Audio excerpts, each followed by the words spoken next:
in just a second. Mr. Anthony, how are you, sir? I'm doing well. How are you doing? I am doing well. I'm doing well. Can you hear me Nice. okay? Yeah, can you hear me? Am I Yeah, loud enough? I can hear you. Yes. God All bless. right, cool. It's working today. It is working. I like it. As long as it's working, it's good. It is so great to see you, Anthony. And for all of you joining us today, we're going to be hitting it hot for like 20, 30 minutes here. And Anthony is going to drop some amazing information. But I want you guys to know we're going to be delving even deeper on some of the things we're talking about today in a podcast that I recorded with him, going even deeper next week. It'll be coming out. We'll be promoting that. But we wanted you guys to get a taste of it a little bit today and a little bit about Anthony, because I have just grown to really respect this man, been following him. I kind of stalked him for a little bit before I reached out. That works. The Yes. stocking's okay. We all do the stocking stuff. That's kind of I love it. kind of the idea, right? Yeah, that's exactly right. Well, what I love about Anthony, everybody, if you're not following him, he is really what I will consider a high performance coach. And he can go into a little bit more detail about his journey here in just a second. But he has done so many things in his life. But what he's doing right now with a lot of high performers is he focuses a lot on identity and identity shifting and how it can really maximize so many different areas of your life. And today, Anthony, I want to talk a little bit about identity with you, but specifically around optimizing dreams, because a lot of us right now are in this phase last quarter of looking into next year. What are our goals? What are our dreams? And you know how that is, you get all excited and then you start doubting, and a lot of it has to do with identity. And I know you and I have talked a lot about that and the power of dialing in your specific identities. So looking at identity and dreams, let's first start with what you think. Because I think everybody thinks they know what identity means, but I would love your idea of what identity truly means, what the vision should be in people's mind when they're creating success for themselves. What does identity mean to you?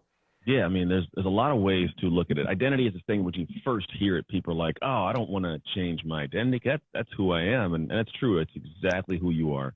And who you are has created what you have, and it's kept you from what you want.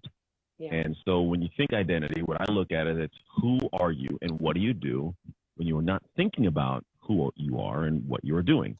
And it's those kind of, it's in between moments of, it's pretty much how do I plan things? Like, do I take big dreams and take big shots? Because the planning portion of your life is the most critical.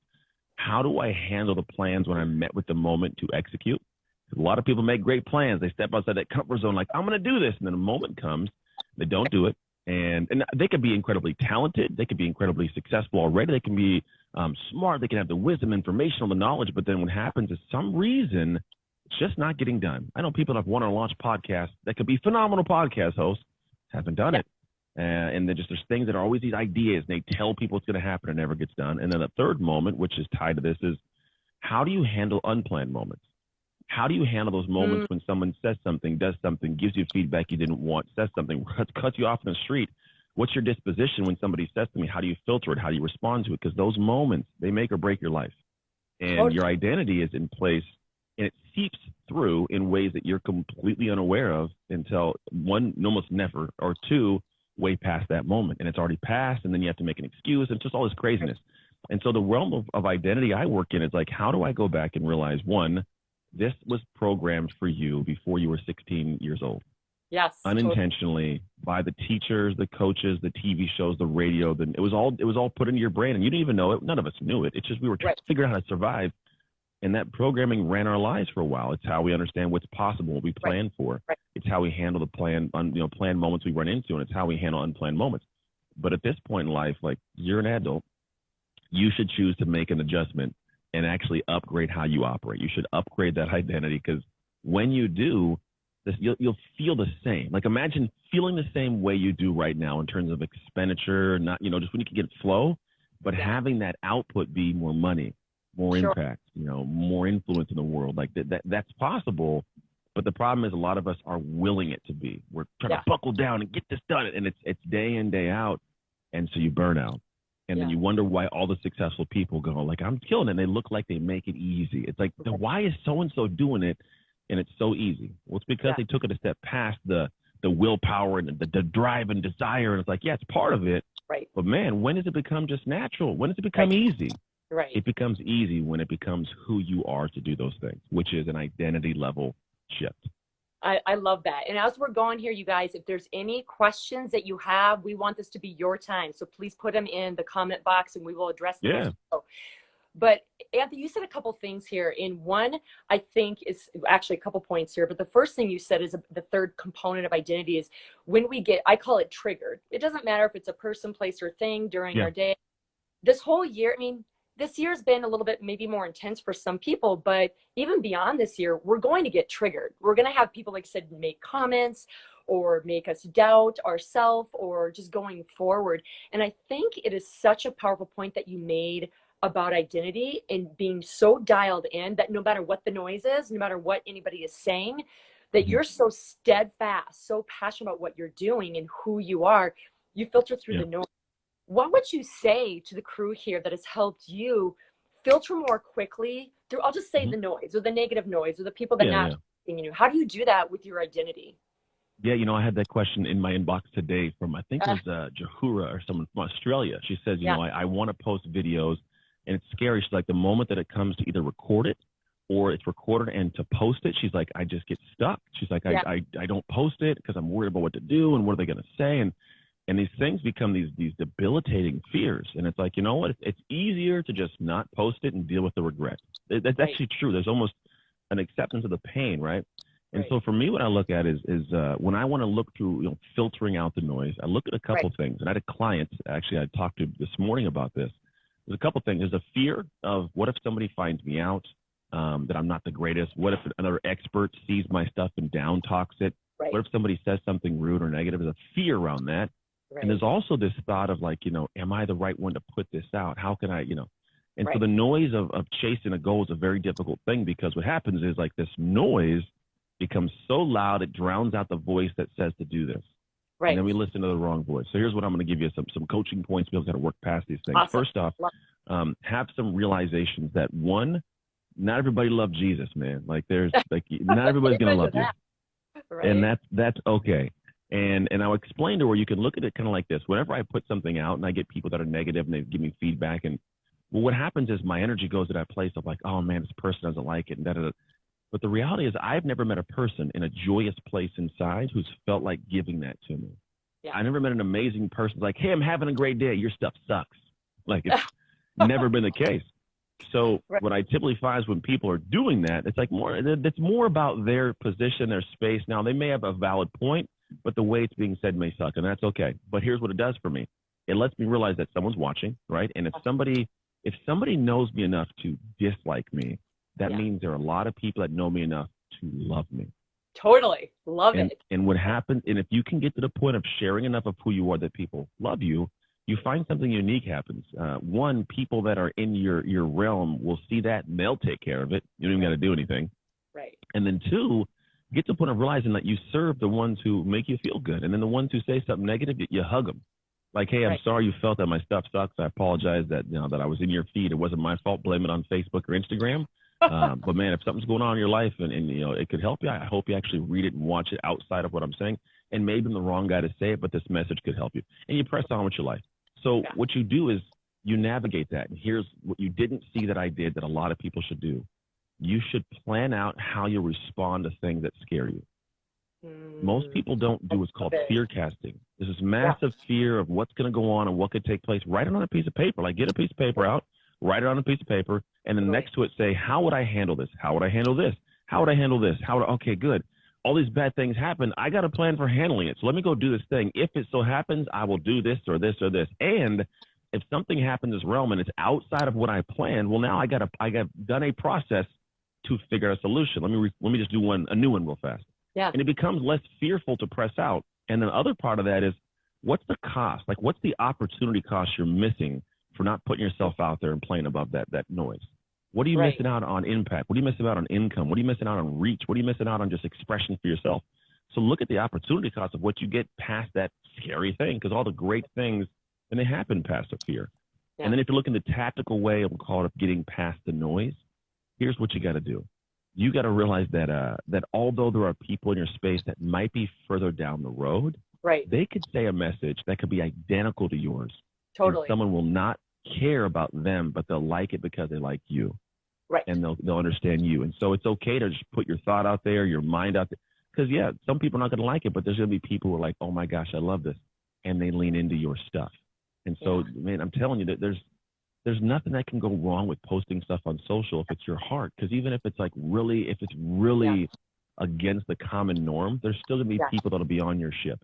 And if you live from a space of being so worried about what these people who don't even care and they're not going to be served by you think, then you rob the world of the gift of you. Yeah. You rob the people who would be gifted by your heart, gifted by your perspective, and actually would benefit you in the long run by sharing with them. So nowadays, man, everybody's online and everybody forgets. Yeah. I mean, there's things I post that I realized, like, I forgot. I couldn't tell you what I posted last week. You know what I mean? Like, everybody forgets. So do your thing, and if someone doesn't like you today, it's going to be short-lived and press on for tomorrow. Right. Absolutely. And I love what you said, because I remind a lot of people I coach too, Anthony, on, a lot of people suffer from regret. And I always tell them, think about times that you have regret and how bad that feels. That really catapults them to kind of jump out of that fear, like you said. And also too, what you said about a game plan of how would you react. It's really interesting how we do all these like emergency evacuation plans, like if we have a flood in our house or a fire, but for our own life, we don't think about how we can handle people coming at us and actually make a game plan for that. So I'm like, if we're doing it for our house that's going to be burnt down, and it doesn't matter, we're not taking that to heaven, but we're doing what kind of create impact, why can't we make a game plan for ourselves when things, so to speak, fires come toward us? So I love that you said that. That's an amazing thing.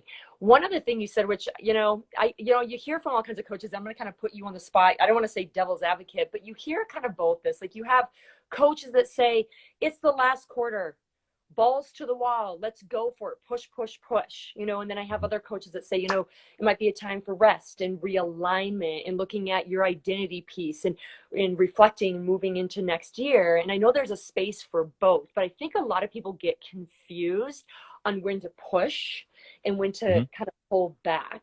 And I think identity has a lot to do with that. I think will help ultimately with their goals. What would you say about that? Like, this push-pull is the same for everyone. Do you think the identity plays a point or a push into whether you push forward, balls to the wall, or you back up a little bit and you're in reflection mode? What would you say to that? Yeah, I mean, well, the discussion can be had based on, like, obviously times and situations that an individual is in. So I'm not going to say there's going to be a definitive right or definitive wrong, but I think there is a congruent thing. The balls of the wall, if you think about it, you can jog much longer than you can sprint. Totally. So if I want to go a mile and I want to sprint and recover, it will take me longer than if I kept a steady state jog to get there. And so the thing is, how far do you want to go? Like, where are you trying to get to?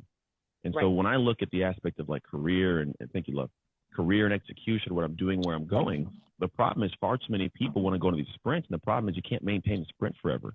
So part of your identity has to realize, like, there's times that I may give a burst to get around a corner, but I got to get back to a steady state jog. And that steady state got to be faster than the other guy or girl to get there. So the identity of who you are, this is a big piece of it.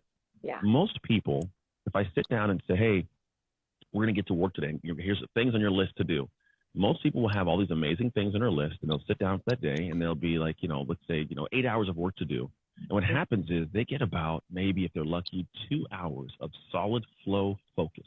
Right. Like, to where they're not scrolling their phone and not pushing it off till tomorrow, not making an excuse and eating food or something happened. To steady state, they get, throughout the day, they'll be about 2 hours on average. Right. And these people are the ones who are the ones that are good at sprinting, because they wait till the very last minute, they procrastinate, they do it all on a weekend. It's kind of crap, right? Then you got people who I look at stuff as I say, all right, well, here's what I want to look at my life as. There's the ones who are sprinting, short bursts, 2 hours. Well, because of the way my identity flows, the reason you can't get more than 2 hours is because your identity doesn't know how to push past those mental difficulty moments, or how to organize your life or your environment or your health to have energy, to have focus, to be able to get things done. Maybe you don't have the right drive. Maybe it's not who you are to accomplish this thing, right? Because when it's who I am, come hell or high water, I'm getting this stuff done today. Yeah. Like, I made this commitment, it's getting done, even if it's to myself. Now, what happens to people who, if you look at them who can do that, well, they get 8 hours of work. Right. The jog, we'll call it, the jog is faster. So when you are focused for 2 hours and I can get 8 hours of solid, focused, dialed in work, well, by the end of the year, I got 4 times what you did. I got 4 years of progress on year one. And what's unique is, There's people like I can go run right now a mile. I'll get a mile done. I'll be dead at the end of a mile. But Right. go get a Kenyan. That dude will run a mile the same distance faster than me. He'll get there quicker, and he won't even be tired at the end, right? Right. So that's the thing of identity. Some people are like me. They're big, hefty, sprinter guys. And some people are the distance runners in how Right. they operate their lives. Right. And so what happens is you think somebody's sprinting and they're having success. They're not. Yeah. Their jog is faster than yours in terms of what they can handle, how they can plan, operate in the plan, and then handle unplanned moments. They just do it better, like second nature. So it feels just as easy to cover more distance than you do faster. And so it is part of your identity. Now, yes, they have sprints. I may have, like I'm writing a book right now. I got a sprint. But my typical operation, I'm that guy in life and execution who can get 8 hours to year 2. So no wonder I get more done and I get things. It's not that I'm special. I just understood and learned how to look back at my life from a physical standpoint from the NFL. Say, how do I take and transfer this discipline, this consistency, this endurance to where it's almost natural? How do I transfer this to the business world, to my professional world? And I realized like, oh, it's just like, can I look at the strategies of how I run my life, how I plan, how I set the environment, how I focus the day of, how I handle the unplanned moments, like my kid who got in trouble at school. Like there's little things that just happen in my life. How do I handle those? And when I know how to handle them and I have strategies for that and apply those, well, now at the end of a month, I got 4 months on your month. Yeah. So how can you catch up? Yeah. How are you going to beat me? And people think it's special people who are successful. No, they just understood how to run their life with a strategy to build up their endurance for life. Because there's a lot of things and nowadays there's a ton of strategies. I mean, there are countless strategies for lead gen, for exercise, for marriage, countless strategies. But nobody has a strategy to apply their strategies. Yeah. It's just hope That's good. and willpower. Yeah. And I'm going to get it done. But like, and it's not productivity, right? Because productivity is like, can I be productive?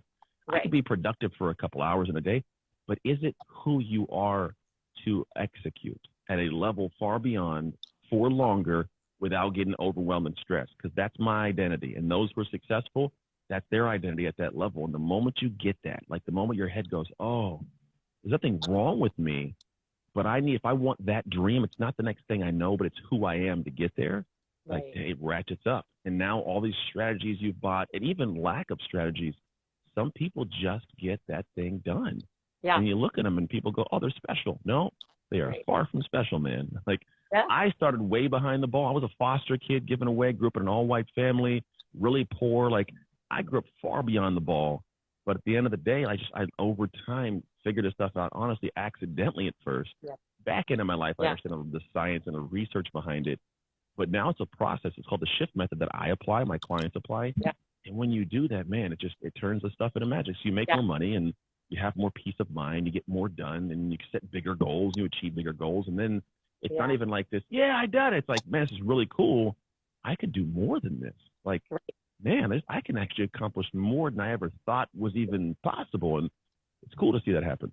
Yeah, I think that's great. And remember, you guys, if you have any questions, let me know. But I'm loving what Anthony is saying. But honestly, it sounds like when you take people, and I do similar things, Anthony, but when you take people through, I love what you said, a strategy to your strategy, to actually have people optimize their identity by getting things done in an efficient amount of time and getting faster at their jog. I love that. Do you find that's pretty different from person to person? Or do you find there's a common theme for people to get their dreams attained by living in a certain identity? What would you say to that?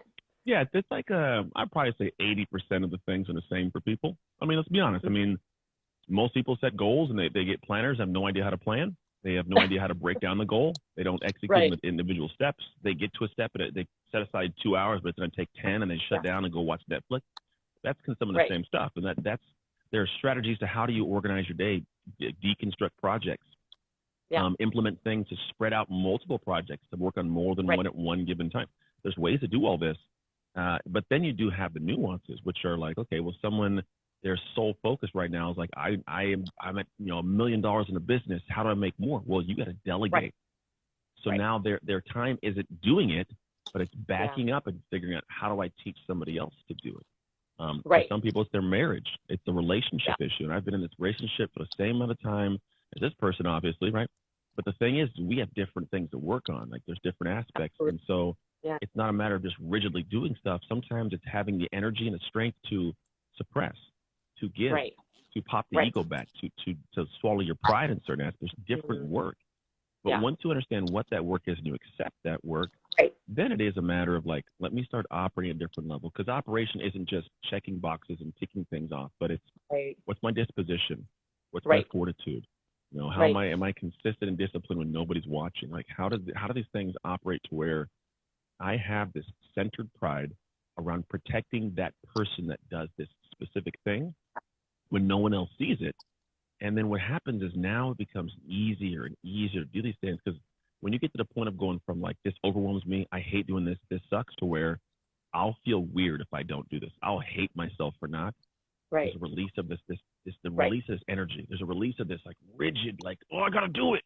It's Right. more of Right. like, I'm going to get I this done. get Like, to. okay, I'm going to get this. Right. Yeah, it's a different. love And so think about it. If me and you were doing the same thing, same goal, and Yeah. you hate that thing and it drives Right. you insane, but I'm like, oh, I love this. Let me go do this. Right. Who's going to win? Me. Right. Of Because course. it doesn't drain Right. my soul. So when you Right. can get to Right. that point, it's much better. But it is different for people. Like the 80% is about the same. That back 20, it's Yeah. nuanced, because what we do is we architect that ideal identity. Like I architect who you're trying to be. How to, like, there's a process we go through Yeah. for you to look at the 6 core drivers of your identity Yeah. and figure out how do you want each one to work together and work in harmony. Right. And once I know what that is, now I got to deconstruct and go back and say, okay, what are the habits, actions, reactions, and drivers for those? And then Yeah. how do I merge them together and start living my life that way? And Yeah. then over time, you become that. So you do those things and you have that thing you want. I love what you just said. And Anthony, I'm not sure if you've gotten this with some of your people you coach, but whether I'm kind of working with someone that's working with a huge team or someone just trying to work on creating just a better life with their family, just during this year, there's been a lot of people taken out of their identity. They're kind of questioning Oh, yeah. who they are, and it's affecting whether, again, you're coaching someone that has a team of 50, or they're just trying to dial in their kids at home and be a leader there. And I know you talk a lot about the identity gap, trying to close that in, and that's where you start with a lot of your Yeah. people. And I'm not sure if you're even doing it a little bit Yeah. different. You just talked about, which I want you to just say again, the 6 different drivers, which I think are really important points where people can start to help with the identity gap, no matter if it's for the family or a 50 plus employee company. But like you said, I think there's this 80% core that people are a little bit in crisis. That even these rock star leaders are like, I'm kind of questioning where I'm going with the company, where I'm going with myself. Can you give, because we only have a few minutes here, Anthony, and I want you to kind of go through that. Can you give, what could they do to kind of right today, kind of squeeze in that identity gap, shift them back into their identity so they can be the rock star mom, they can be dialing in themselves as a leader for their team without giving too much away, because we're talking about this on our podcast. What would that be for you? Yeah. No worries. I might be a little bit frozen. Maybe it's just me. Yeah, completely. no, you're good. It looks like it's me. I'm frozen. I think I'm back. So what you look, here's what I look at is the reason we're here. Yes, usually is a proactive shift. I want to achieve this goal, do this thing. It's proactive. Right now, the world's in a very reactive place. I'm forced to navigate. I didn't expect. I'm talking to some doctors who are like, they're successful people. They're like, how do I handle this? I got more work to do. I got kids that are out of school. I got all these things going on. So even the most successful of us and stable, they feel like they're on rocky, unstable ground. Like it's just shaky. And so the biggest thing that I tell people is you got to find a way to come back and take back some kind of control. And right now, the only control that is definitive is your response control. It's your reactions. Yeah. And your reactions can be actions, right? So it's like if something goes wrong, I get to choose how the next moments of my life unfold. Me. Mm-hmm. And if I can choose those, then it gives me a sense of power and control to lead into a new space and do something differently. Because here's the thing. If you go off of just emotion, typically the emotion of us goes in the wrong direction. Yeah. It's not 100%, but 9 times out of 10, it's the wrong. We just do something and it flows funny and it's like it's all off. And so what I found is like I need to stop for a second. I do this called 7-second rule. Stop for 7 seconds, breathe, figure out what the next thing is to do. And then from there, I make a choice to go in one or two directions. I either choose an excuse to stay in this funky place, or I choose a solution that I'll find and seek out. Yeah. And what I personally do is I got to find a solution, because your brain will go and find what you set it towards. Yeah. If you go looking for an excuse, you will find it every time. If Right. you're looking for a solution, it may be harder, but you will find it. And when you find it, sometimes the solution is to not do anything. Sometimes the Yeah. solution is to forgive somebody. Sometimes the solution is a different kind of outward thing. But Right. what I do is I choose that, and now I can lean in that direction, and it gives me just a little bit of power, a Right. little bit more of a control. And I think that is the thing right now with people is like, where can you take back control? So go in and take back control of a morning routine. Feel in control of your morning. Go and take back, the response you have when your boss freaks out. Maybe you breathe and, go to the water cooler and come back and respond in a certain way. Because sometimes we respond emotionally and it just goes downhill even further, and now we're fired, and stuff. Or maybe it's take control of the exercise routine you haven't put in place. Simple for 15, 20 minutes. Get one of those apps and follow it. You take control of something, and it actually puts you in a different space of feeling less helpless, Right. feeling less chaotic, and the ground stabilizes just a little bit. Yeah. So the simple thing is like go and see where you can take back control in one area and actually take it back. Don't just look at it and say I can, but do an action. Because the thing is this: if you guys are listening right now, action ends suffering. Whatever suffering you have going on, it's an action that will end it, and the action can be a reaction. I love that. And I have to say to a lot of my clients, when you have those kind of negative feelings, negative beliefs, like you said, take a deep breath. But your brain is an ultimate search engine. If you don't get something new, an action, a new idea, it's going to go back to no. So I love that you said that you can pick one thing to control and how that can start shifting you back into your identity and only getting the things that you want. Anthony, if there's one thing you can say right now for people that maybe have just one really hot dream, one really passionate goal that they have, like just they're just on the tip of their tongue, and they're like, I really see it, Anthony. I'm still kind of a little bit out of my identity, but I really want to get that for 2021, and I want to start working on it now. What would you say? Just one tip to start shifting them toward that direction of that dream, no matter what it is. What would you say that is? Call me. I'll help you. That's one thing. Yeah. No, I really will. That's what I do every day. But no, what I really would do is it's simple, man. Own your shift is what I tell people.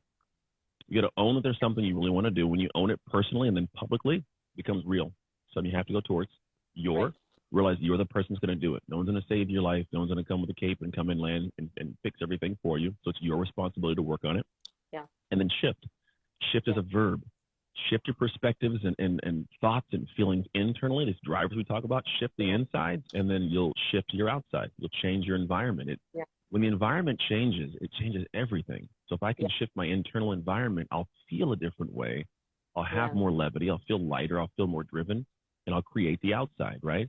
But also the outside can help the inside, which then helps the outside. So for example, if I can't find this inside, if it's tough to create that environment inside, set your external environment, be around different people, set a different space for you, create an area where you clean your house, feel better to feed the inside. And from the inside, I can go affect my outside again. Right. I love it. I am totally picking up what you're putting down. And we do have one question before you go here, Anthony. Yeah. And by the way, you guys, I'm a big believer in coaches and mentors. And as Anthony just joked about, we do need this help. We need the support. I have a coach. I know Anthony has worked with coaches, and we all need that support to move us into the best version of ourselves. So we love these tips today, but ultimately do not hesitate to reach out to Anthony. I know he had some epic programs coming up even into the new year, and we have a podcast that's going to be coming out, going even deeper into identity shift a little bit later next week. So it's going to be awesome. But one of the things I had for a question for you, Anthony, before you go is, what do you love about your job? People. Yeah. I love people. I grew up in a situation where people weren't the best people, and it took me a while to love people, but I found that the worst and best part of the world are humans. Yeah. So I like to spend more time with the best part, not so much the worst part. I love it. Well, I have a question for you, since no one else is asking, and maybe you will or will not tell me. What is one of your goals, one of your dreams for this coming year? What do you want? Oh, man. I would say my goals for this coming year, realistically, I just want to be able to create the impact that I know I'm supposed to be making. So I got a book coming out, that program's launching. I have some weird stuff with some apps coming along, some speeches I'm putting together to work with some organizations. I believe it's the time for what I do. Yeah. I think with everybody, with social media being weird in identity, with the world being what the world is right now, there's a really big need for people to understand that we are coming to a sense of where who we are has kind of been shook. And so our past person of who we are is not going to work in the future because it's a different Right. world. Who we have become from the adaptation unintentionally and this whole year, it Mhm. may not be the person you want that's going to work ongoing for 2021 on. And you Yeah. may just be a person that's like, okay, I'm handling 2020, but 2021 might need a different, more elevated person. And so Right. for me, I really want my work to press out to actually help people understand that from an internal level to create a better external world. And so, Yeah. man, if I could, cross my fingers and hope and then pray and see it in the future, it'd be like we've got a lot of people coming in understanding what it means to have an identity shift and then doing it in their life so they can see their world change. I love that. I can feel your passion and your joy for that. And I love it. If you guys want to continue connecting with him, remember, check him out at Anthony Trucks. But I also want you to let us know, what is the name of your book? What are some things that are coming up for Oh, you that you like yeah. The book's called Identity Shift, Upgrade How You Operate to Elevate Your Life. Awesome. Yay. And Yeah. when is it expected to come out, Anthony? May 18th. That's the Okay. release date's May 18th. We got it from the publisher. So yeah, we're publishing then. Awesome. Everything's in a good roll. I'm writing Well, and doing all the whole stuff now. I love it. Well, Anthony, this has been so much fun. It's been an honor to connect with you. You guys will be promoting our podcast. We're going even deeper into Identity Shift, where he just drops down more jewels, and we'll be bringing that out early next week. So be looking for that. And Anthony, it's always a joy seeing you. You always bring a lot of light and energy to me, and me up my game. I try. I'm a happy guy. I'm a happy guy. I love life. I love it. Well, I can see it, man. You elevate me, so that's always a good thing, especially through the screen. If you can do that, that's a lot of power. Awesome. Well, thank you so much, Anthony, for being on. Everybody, thank you so much for joining. And if you have any questions for Anthony or I, please don't hesitate to DM us. We really want to be here to support you. We honor where you're at, and let's make our dreams come true for the rest of the year into 2021. I agree. Wow. All right, buddy. Take care. See you later.